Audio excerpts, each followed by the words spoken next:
1922.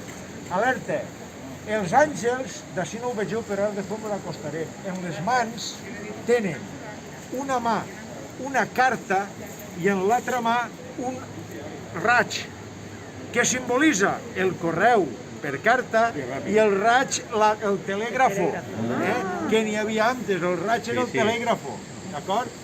I després tinc una torre que la van restituir en l'any 2004 perquè l'havien llevat, que era la torre de telègrafos. Ara simplement està ahí perquè és molt bonica, però la vam tindre que fer de nou.